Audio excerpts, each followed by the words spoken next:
संपूर्ण भारतात स्फटिकाचे काही मोजके शिवलिंग आहेत. त्यापैकी एक शिवलिंग जे आहे ते इगतपुरी तालुक्यातील बोटेंबे येथे आहे. राजराजेश्वरी परिवाराच्या वतीने हे शिवलिंग येथे स्थापन करण्यात आलेले आहे. शिवरात्री असल्या कारणाने आज पहाटेपासूनच येथे भक्तांची मोठ्या प्रमाणात रेलचेल करण्यात आलेली आहे.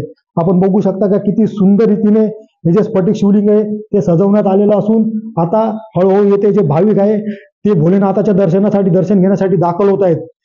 आताच येथे थोड्या वेळापूर्वी आरती करण्यात आलेली असून भाविक येथे दर्शनाला लाभ घेत आहेत. तालुक्यातील आणि महाराष्ट्रातून मोठ्या प्रमाणात जे आहेत ते भाविक येथे दर्शनासाठी दाखल होत आहेत. एकंदरीत पाहिलं तर जी शिवरात्री आहे तिचा जो उत्साह आहे तो आज ओसंडून वाहत आहे.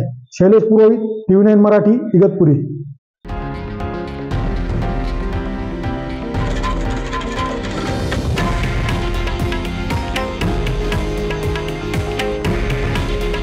हे आहे देशातील नंबर 1 न्यूज नेटवर्क आणि आपण पाहत आहात TV9 मराठी.